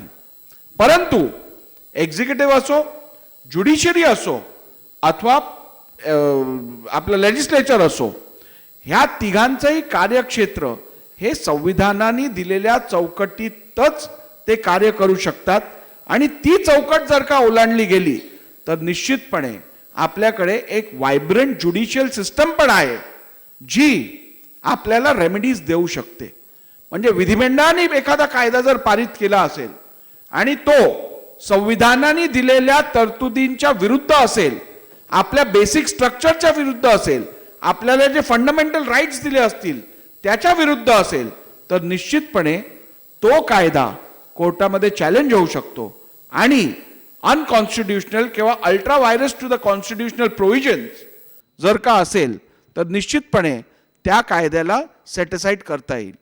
त्यामुळे जेव्हा मी म्हणतो की लेजिस्लेचर, एक्झिक्युटिव्ह आणि ज्युडिशरी हे एकमेकांना ओव्हरलॅप करत नाही किंवा सुपरसीड करत नाही किंवा त्यांच्याकडे सुप्रिटेंडन्सची पॉवर नसली तरी संविधानाने ज्या तरतुदी दिल्या आहेत त्याचं जर उल्लंघन झालं तर निश्चितपणे या देशातली वायब्रंट ज्युडिशरी जी आहे ती न्याय देऊ शकते.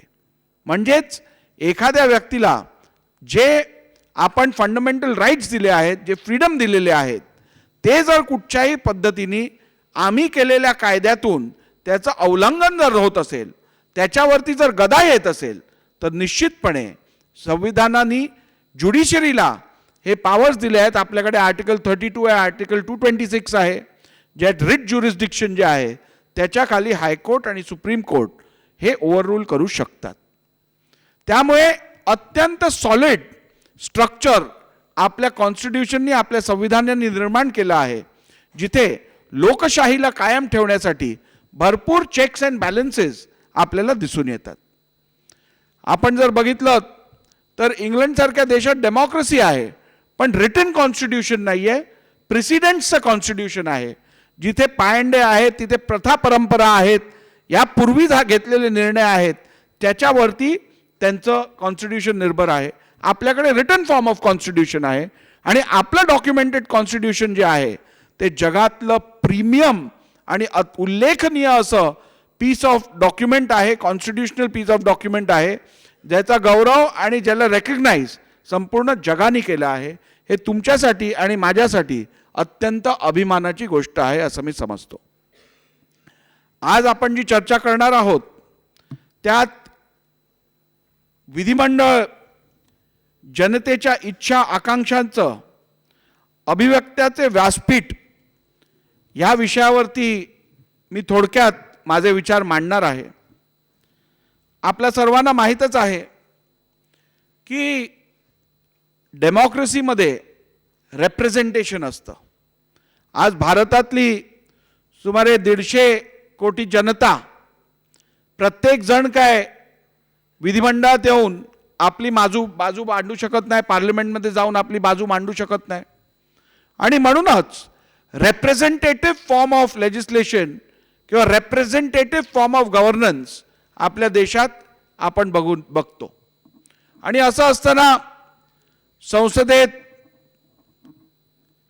544 पार्लमेंटेरियन्स लोकसभेत आहेत, राज्यसभेतही खासदार आहेत, विधानसभेत 288 आमदार आहेत, विधान परिषदेतही आमदार आहेत. आणि हे सगळी मंडळी आपल्याला रेप्रेझेंट करतात. रेप्रेझेंट करतात म्हणजे नेमकं काय करतात? रेप्रेझेंट करतात म्हणजे आपली भूमिका, आपल्या इच्छा, आपल्या आकांक्षा ह्या त्या व्यासपीठावरती सादर करण्याची जबाबदारी, त्या व्यासपीठावरती आपल्या इच्छा, आपल्या आकांक्षांना योग्यरित्या न्याय मिळवून द्यायची जबाबदारी ही या लोकप्रतिनिधींवर असते. आणि ती जबाबदारी पार पाडत असताना ती जबाबदारी कशी पार पाडावी या संदर्भातही नियम आणि कायदे आहेत. त्यामुळे ही जबाबदारी पार पाडताना आपल्या संविधानाने दिलेल्या अधिकारांचा वापर करत आणि विधिमंडळातल्या नियमांचा पालन करत ही जबाबदारी पार पाडणं अत्यंत महत्त्वाचं असतं. आपण जर बघितलं तर भारत हा मल्टीलिंग्वल, मल्टीकल्चरल देश आहे. म्हणजेच आपल्या देशात जी विभिन्नता आहे, जी डायव्हर्सिटी आहे, मग ती लँग्वेजच्या विषयातली असो, कल्चरच्या विषयाची असो, रिलिजियस अफिनिटी असो, या सगळ्यांमध्ये आपण जर बघितलं तर विभिन्नता मोठ्या प्रमाणात दिसते. किंबहुना या देशात जेवढी विभिन्नता आहे तेवढी विभिन्नता जगातल्या कोणत्याही देशात नाही आहे. आणि अशा परिस्थितीत वेगवेगळ्या समाजांचं, वेगवेगळ्या रिजन्समधलं, वेगवेगळ्या कल्चरल बॅकग्राऊंडमधल्या लोकांचं रेप्रेझेंटेशन एका सभागृहात होणं हे किती कॉम्प्लेक्स असू शकतं याचा आपण विचार करू शकतात. आणि तरीही अशा परिस्थितीत 75 वर्षाहून अधिक काळ हा देश लोकशाहीला कायम ठेवू शकला आहे. आणि त्याचं कारण आहे आपल्याकडे असणारं मजबूत संविधान आणि त्या संविधानावरती विश्वास ठेवून काम करणारे 150 कोटी जनता. त्यामुळे आपण जर बघितलं तर ह्या व्यासपीठाचा वापर करून खऱ्या अर्थाने आपण जनहितातले चांगले कायदे बनवू शकतो. कारण कायद्यांवरतीच एक सोसायटी निर्माण होते. जर कायदे नसतील आणि जर लॉलेस सोसायटी असेल तर तिकडे काय परिणाम होतील हे आपण अनेक देशांमध्ये बघितले आहे. कायद्यांचं जिथे पालन होत नाही अथवा जिथे चांगले कायदे केले जात नाहीत त्या देशांची काय दुर्दशा झाली आहे हे आपण बघितलं आहे. आपल्या आजूबाजूला पण ती उदाहरणं दिसतात, आपल्या देशाच्या नजदीक पण ती उदाहरणं दिसतात. परंतु जर भारतात 75 वर्षापासून ही लोकशाही कायम राहिली आहे आणि त्याची प्रगती होत आहे, लोकशाहीवरती विश्वास वाढत आहे, लोकशाहीतून जनकल्याण होत आहे, त्याचं कारण एवढंच आहे की आपल्या देशात लॉ अबाइडिंग सिटिझन्स आहेत आणि चांगले कायदे बनत आहेत. आपल्या सर्वांना माहीत आहे की हे व्यासपीठ लेजिस्लेचर जे आहे त्यावरती जे लोकप्रतिनिधी येतात ते कायदे तर बनवत असतातच, परंतु अनेक अशा विषयांवरती जे राज्याच्या हितात आहे, जो देशाच्या हितात आहेत, अशा अनेक विषयांवरती चर्चाही होत असते. आणि without a debate there cannot be differences and without differences there cannot be democracy. हे सिद्धांत आपल्या सर्वांना लक्षात घेणं अत्यंत आवश्यक आहे. The basic principle of democracy is to differentiate, is to have diverse opinions. आणि म्हणूनच जर का मतभेद नसतील तर डिबेटच होऊ शकत नाही. आणि डिबेट झालं नाही तर वेगवेगळे ॲस्पेक्ट सोसायटीतले आपण समजून घेऊ शकणार नाही. आणि त्या ॲस्पेक्ट्समधले आपल्या राज्यासाठी किंवा आपल्या देशासाठी सर्वात उत्तम ॲस्पेक्ट्स कोणते आहेत हे कधी आपण समजूनच घेऊ शकणार नाही.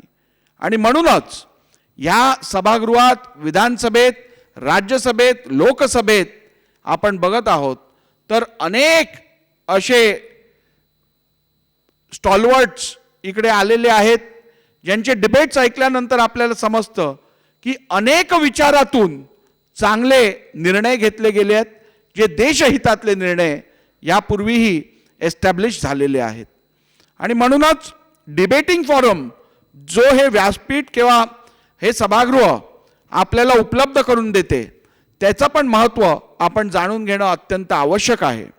आणि हे डिबेट जर आपण बघितलेत तर अलीकडच्या काळात आता मला वाटतं आपल्या विधानसभेतही आज सीमावादावरती चर्चा आहे, ठराव पारित करणार आहोत आपण.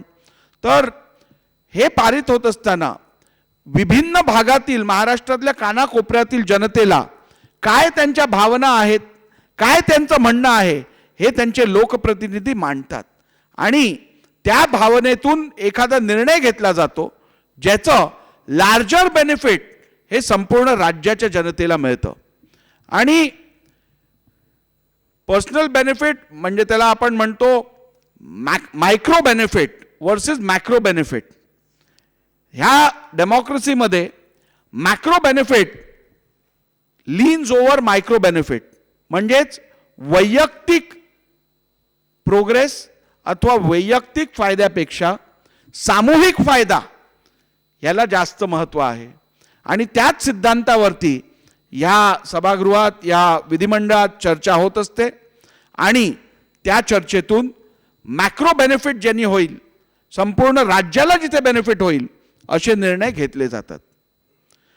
आज या ठिकाणी चर्चा करत असताना आपण सर्वजण जे पुढे चालून मला खात्री आहे की असे कार्यक्रम अटेंड करून doctors, engineers, excellent lawyers, statesman आपण व्हालच, पण आपल्यातल्या अनेक जणांनी पुढे येऊन ही गौरवशाली परंपरा कायम ठेवाल आणि आमचे सहकारी म्हणून कधीतरी काम कराल अशी इच्छा मी आज व्यक्त करतो. आणि परत एकदा आपणा सर्वांना आश्वासित करतो की येणाऱ्या काळात आपण या विधिमंडळावरती आपला विश्वास कायम राहील आणि या विधिमंडळाचं कार्य बघून आपल्याला अभिमान वाटेल असं कार्य या विधिमंडळातून होत राहील. आणि आपल्या सर्वांचे आशीर्वाद घेऊन, आपल्या सर्वांची साथ घेऊन भारत हा उत्कृष्ट आणि अव्वल नंबरचा देश या जगात आपण स्थापित करू असा विश्वास व्यक्त करतो आणि तूर्त आपली रजा घेतो. धन्यवाद. जय हिंद, जय Maharashtra.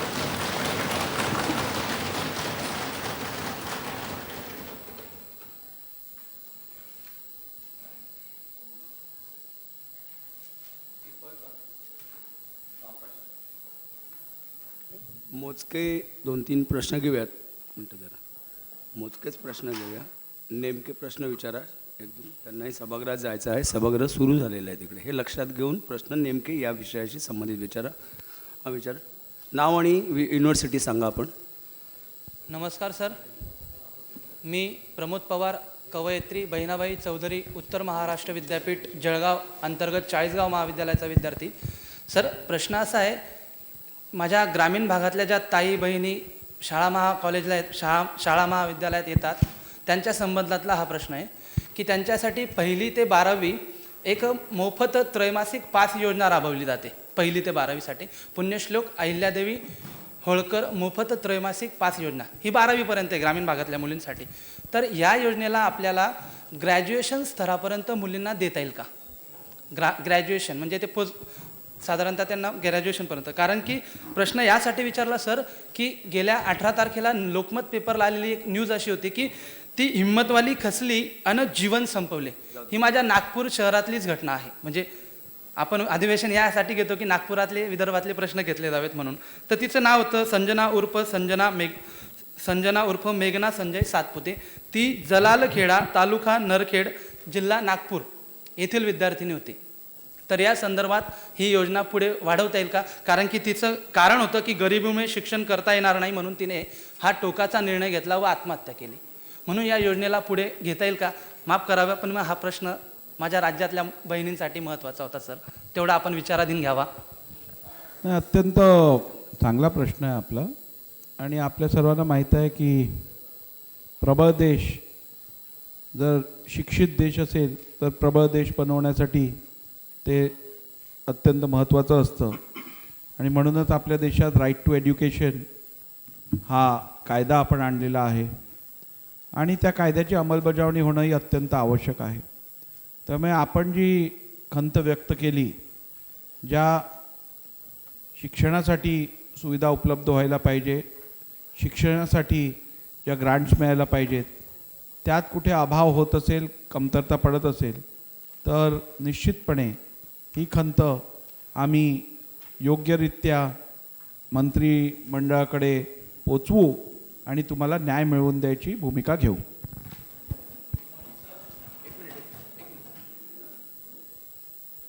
Sir, my name is Manisha Dhole from Rashtrasant Tukadoji Maharaj Nagpur University. So, sir, it is generally said that for a hungry person, right to vote does not have any meaning. Poverty in the contemporary phase is linked with systematic deprivation of rights. So, what are your views, opinions on this matter, sir? Right to vote is not simply a tool to express your consent, but it is also a tool to express your dissent. आणि म्हणूनच आपण जर आपलं मत प्रदर्शित केलं नाही मतदानाच्या माध्यमातून तर आपल्याला तक्रार करायचा स्कोप राहत नाही. महात्मा गांधींनी हे सांगितलं आहे, be the change you want to see. So if you want to see a change, you have to be part of that change. And to be a part of that change, you have to express yourself. Therefore, it is essential for every person to express through adult franchise, by casting his vote. And आपल्या देशात आपण बघितलं तर डेमोक्रेसीमध्ये आपली electoral system पण जी आहे ती पण त्याच्यात रिफॉर्म्स बरेचसे येत आहेत. 20 वर्षापूर्वी ज्या प्रकारे निवडणुका होत होत्या आणि आज ज्या प्रकारे निवडणुका होत आहेत, आचारसंहिता ज्या प्रकारे लागू केली जाते अथवा मतदान करायचे चेक्स अँड मेजर्स जे इंट्रोड्यूस केले गेले आहेत, ते केवळ चांगलं इलेक्शन्स कंडक्ट करण्यासाठी नव्हे तर इलेक्शन्सवरती जनतेचा विश्वास कायम ठेवण्यासाठी ते केलेले आहेत. याची आपण नोंद घेतली तर मला वाटतं आपण मांडलेले प्रश्न पुढच्या काळात लोकांचा विश्वास अजून ठाम बसेल.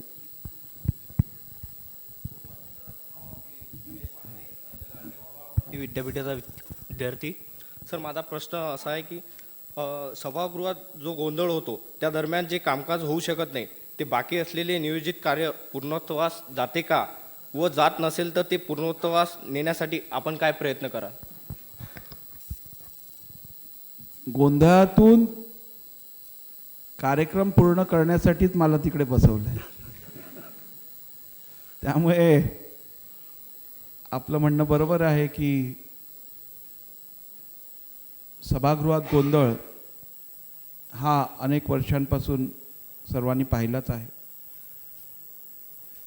आणि डिसरप्शन ऑफ प्रोसिडिंग्स मी म्हणणार नाही, परंतु वोकल एक्सप्रेशन ऑफ डिसेंट जो आपण बघतो सभागृहात, तो एक प्रकारे पार्लमेंटरी टूलच आहे. परंतु त्या टूलचा वापर एक्सेसिव्ह झाला तर ते काउंटर प्रोडक्टिव्ह होतं. कारण शेवटी जनतेचे प्रश्न मांडून जनतेच्या प्रश्नांवर न्याय मिळवून घेणं याला प्राधान्यक्रम असतो. आणि म्हणूनच dissent is acceptable, disruption to express dissent is acceptable, पण disruption which results in wastage of legislative time is certainly counterproductive for the public at large.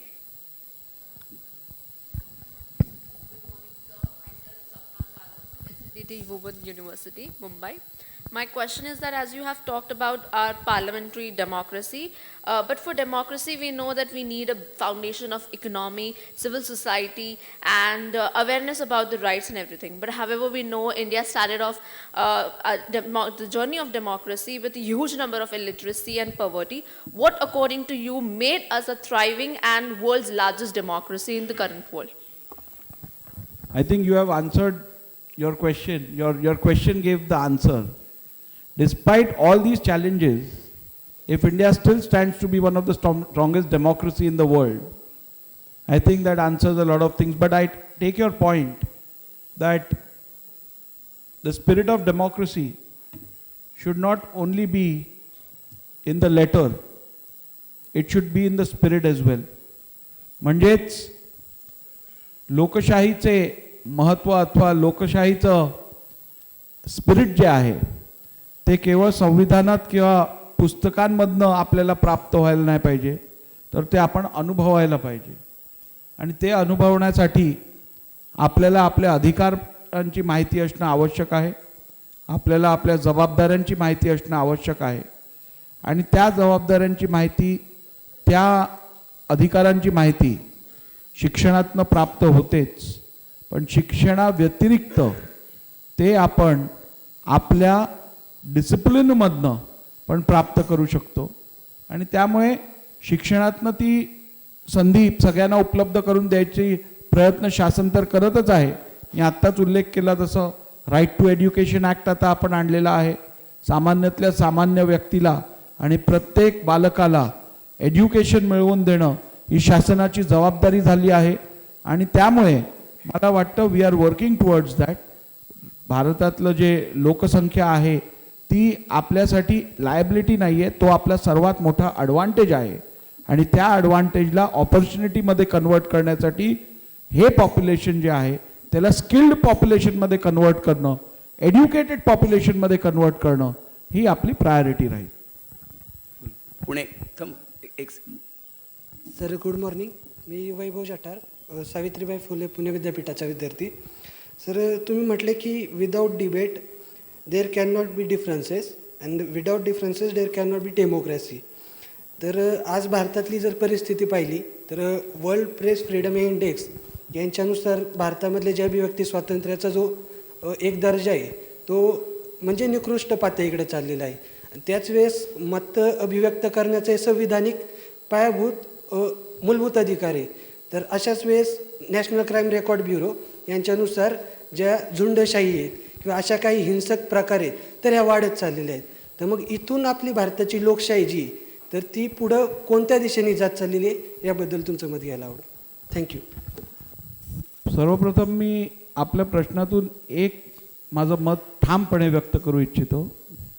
Democracy has no place for violence. No stakeholder in democracy will resort to violence, कारण violence is anti democratic. त्यामुळे जर का कोण lack of opportunity व्हायलन्सला justify करण्यासाठी हे कारण वापरत असेल तर ते कम्प्लिटली अँटी डेमोक्रॅटिक आहे. आणि म्हणूनच त्याला कोणीही सबस्क्राईब करू शकणार नाही, पुरस्कृत करू शकणार नाही. आणि आपण बरोबर म्हणालात की क्राईम रेट वाढतो आहे. क्राईम रेट वाढत असताना आपण लोकशाही कायम कशी ठेवू शकणार? तर याचं उत्तर एवढंच आहे. Doctor Martin Luther king junior हे वेल नोन रायटर होते, त्यांची फिलॉसॉफी होती. आणि ते काय म्हणालेले? ते असं म्हणालेले की it is not the violence of a few but it is the silence of the many that bothers me. म्हणजेच काही लोकांची हिंसा ह्याचं मला अडचण वाटत नाही किंवा ह्याचा मला त्रास होत नाही, पण त्या हिंसेच्या विरुद्ध जेव्हा अनेक लोक शांत बसतात त्याचा मला जास्त त्रास होतो. आणि म्हणून डेमोक्रेसीमध्ये काही लोक जर हिंसा करत असतील तर जेव्हा मेजॉरिटी त्याच्या विरुद्ध आवाज उठवते तेव्हा तो हिंसा मोडून काढू शकतो आपण. Good morning, sir. Sir, I am Neha Bhupi from University of Mumbai. So my question is, so we know that we are in an era of heavy privatization of all the sectors, including the health sector. And also India has one of the highest out-of-the-pocket expenditure on health services. So don't you think that we need a comprehensive policy wherein we can set a limit on the private sector as in how much they can charge from the people so that there is less exploitation and more equitable distribution of health services? See, as you are aware, we opened our economy somewhere in 1992. Until 1992, India had a very protective economy. And after globalization, after opening up of the economy, lot of opportunities have come into various fields. Let me give you a small example. Health services, the number of foreign institutions coming and setting up establishments in India has increased. Airlines, earlier you just had a national carrier which would fly across the country. Today you have more than a dozen of carriers in the country. So with a larger market available to global players and where Indians also have the opportunity to have access to various services and goods provided by global players. In this scenario, you are right, we need to have some kind of check and balance on the economic exposure or perhaps the costings. कारण जर का हे आपण नियंत्रणात ठेवले नाही तर ग्लोबलायझेशनमधनं जो फायदा सामान्य माणसाला होतो आहे तो ऑफसेट होईल. त्यामुळे हा चांगला विचार आहे. आणि there are many pricing policies आहेत देशात. अनेक अँटी मोनॉपलायझेशन ॲक्ट्स आहेत आपल्याकडे, मोनॉपलिस्टिक अँड रिस्ट्रिक्टिव्ह ट्रेड प्रॅक्टिसेस थांबवण्यासाठी कायदे आहेत. तर या सगळ्यांचा वापर करून निश्चितपणे आपण जी चिंता व्यक्त केली आहे त्याच्यावरती समाधान प्राप्त करू शकू. सर, माझं नाव Prerna Dinkar Chaudhari, north Maharashtra university, Pratap college अंबळनेरची मी विद्यार्थिनी. सर, मला प्रश्न विचारायचा आहे की विरोधी पक्ष ही नेहमी कर्णाच्या भूमिकेत असतात आणि सार्वत्रिक निवडणुका जवळ आल्यात की सत्तारूढ पक्ष दिलेले अवास्तव वचनपूर्तीसाठी राजा हरिश्चंद्राची भूमिका वटवताना आपल्याला दिसून येतात. तर अशाने आपल्या राज्याचं कल्याण साधलं जाईल का सर? कोणी कुठचीही भूमिका साधली तरी 5 वर्षानंतर किंवा कधी कधी त्याच्या आधी त्या भूमिकेवरचं ॲनालिसिस किंवा त्या भूमिकेवरचा निकाल हा आपण सर्वजण देत असतो. त्यामुळे सोंग आणि ढोंग हे लोकशाहीत चालू शकत नाही. मी उषा सूर्यवंशी, स्वामी रामानंद तीर्थ मराठवाडा विद्यापीठ नांदेड. सर, माझा प्रश्न असा आहे की प्रशासनातील पारदर्शिता आणणे हे खूप महत्त्वाचे आहे, पण सर सध्या मोठ्या प्रमाणात असे दिसून येत नाही. असे का होते किंवा यावर आपले मत काय? आपला प्रश्न जरा परत विचाराल? पारदर्शिता आणणे हे खूप महत्त्वाचे आहे, पण सध्या हे मोठ्या प्रमाणात होताना दिसून येत नाही. ट्रान्सपरन्सी आपण जे म्हणालात, पारदर्शकता, ही तर लोकशाहीचं सर्वात महत्त्वाचं एक गोष्ट आहे आणि त्यामुळे पारदर्शकता नसेल तर लोकशाही चालूच शकत नाही. कारण लोकशाहीत शासन अथवा विधिमंडळ हे केवळ स्टेक होल्डर्स नसतात.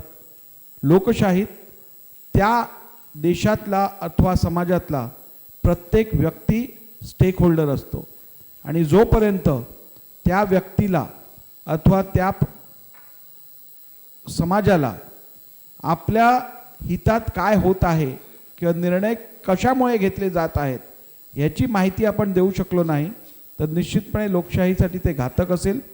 आणि आपण जे सांगितलं पारदर्शकतेसाठी, आपण जर बघितलं तर या देशात यापूर्वी राईट टू इन्फॉर्मेशन ॲक्ट नव्हता.